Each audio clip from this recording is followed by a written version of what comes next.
Hello, my name is Sarah and I am an English teacher and language anxiety coach. In this video, I'm going to talk a little bit about a book that I have read recently. It's not really a book for English students or language students specifically, but it does have some ideas and information that I think is really going to be helpful for anybody who is trying to learn a language, and in particular, anyone who is trying to fit language learning around a very busy life.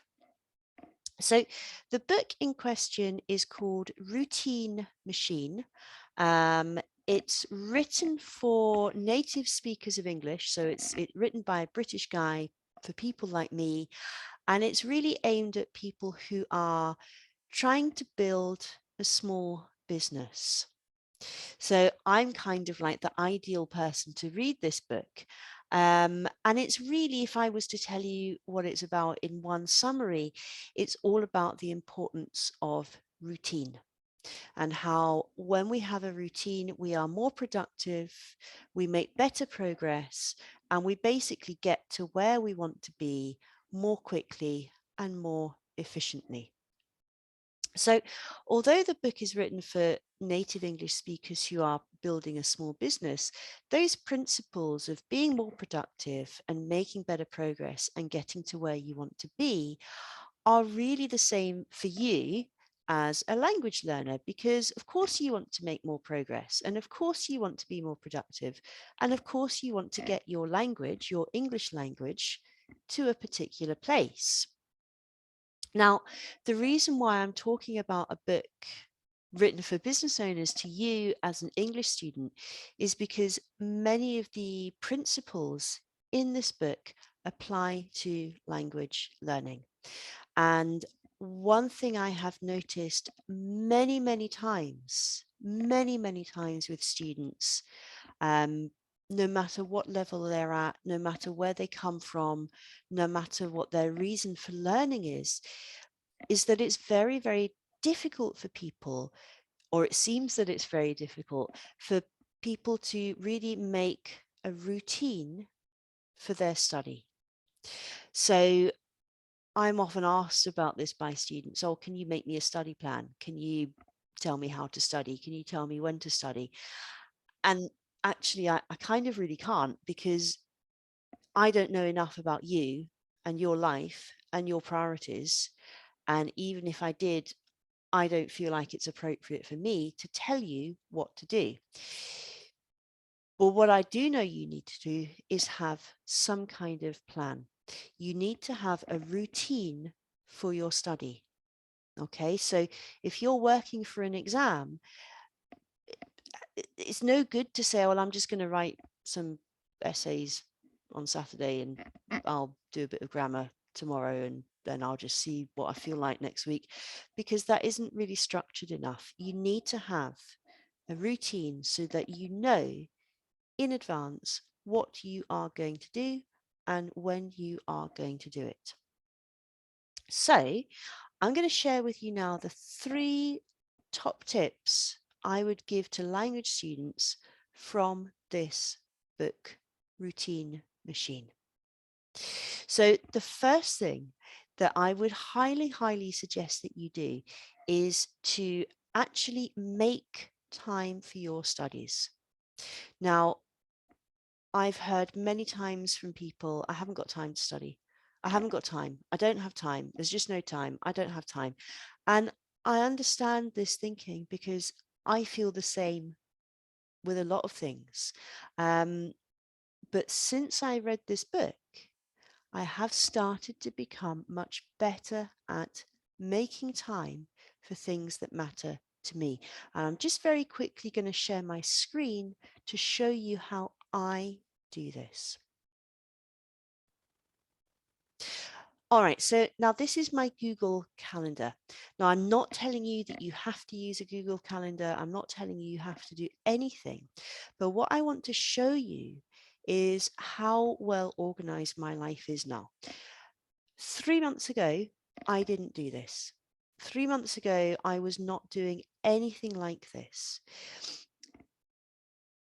Since I read this book, I'm able to fit in my students.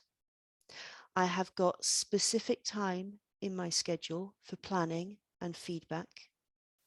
I have got specific time in my schedule for networking and other things I need to do for my business. I've got specific time where I do tasks about money or where I do tasks which are just kind of paperwork, admin stuff. I've got times to take my dog for a walk. I've got a lunch break.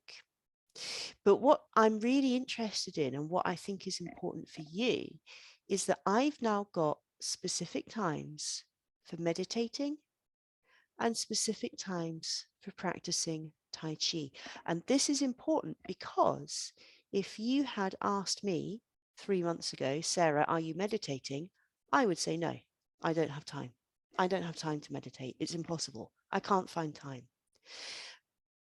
As soon as I started using my Google Calendar, I suddenly had time to meditate. I fill this calendar in once a week on a Sunday. So I basically plan the whole of my week before it even begins. And if I show you next week is a bit different because I have some training to do. But you can see even here, I've got my space for meditation already. I've got my time for thinking about money already. And I've got my time for lesson planning already.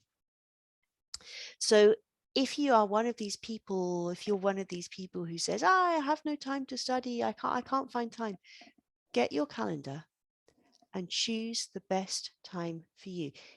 Even if it's just 15 minutes, 10 minutes a day, that's okay because you are setting up a routine. Now, the second tip from this book, and I kind of just showed you this a little bit, is it's really helpful to do the same thing at the same time as part of your routine. So now I always aim to take my dog for a walk at 10 o'clock in the morning because that means I've done 2 or 2.5 hours of work and it's a good time for me to go and take a break. I book out 2 sessions in a week to do my feedback and my lesson planning. And it's always at the same time because then I know that I can cover all of the people I need to think about. So you need to make time in your calendar and then you need to keep that time consistent. Consistency is really, really important. That's how your brain starts to remember the routine. And eventually, after 2 or 3 weeks, it just becomes part of what you do. So let's say you decide to study English for 10 minutes a day at 8 o'clock in the morning. You need to do that 4 or 5 or 6 times a week.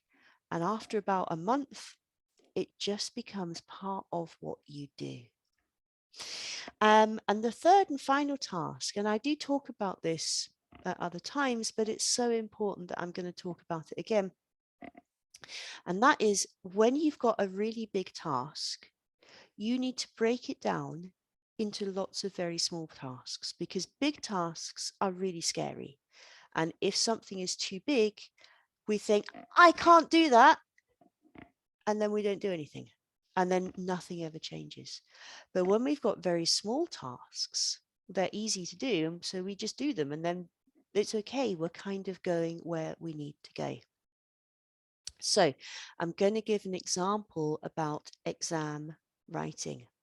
Let's say you're working for IELTS or FCE or CAE, whatever it is, and you're thinking about the writing paper. Now, the writing paper in all of those exams is big and complex, and it takes a lot of time and practice. And what most people do is they just try and write essays and reports and articles, and they just do this again and again and again and again, but they never break that task down. So if you need to write an essay, you need to be thinking about things like sentence structure, paragraph structure, overall structure. You need to be thinking about planning, generating ideas, grammar, vocabulary, using linking words and phrases.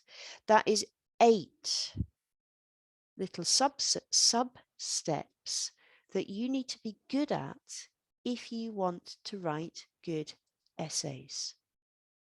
So instead of thinking, right, I'm going to write an essay every day between now and my exam, I would suggest that first of all, you work on your sentence structure. And then maybe you think about paragraph structure, and then you think about structuring the whole essay.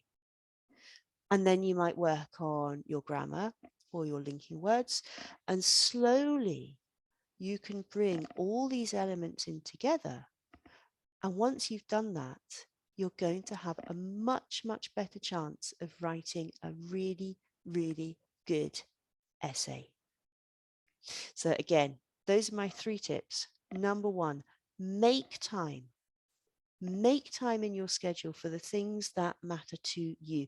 Block them out and don't allow other people to interfere with that time. That is your time, it's for you. Number 2, keep times consistent. If you want to study English, you want to try and do it at the same time every day so it becomes your habit. And number 3, always, always, always break big tasks into lots and lots of small, easy to achieve steps. And if you want a real challenge, if your reading's good, it's not linguistically, this is not a hard book. If you want to know more about Routine Machine, I highly recommend you actually read it yourself. My name is Sarah. I'm an English teacher and language anxiety coach. Thanks for watching the video.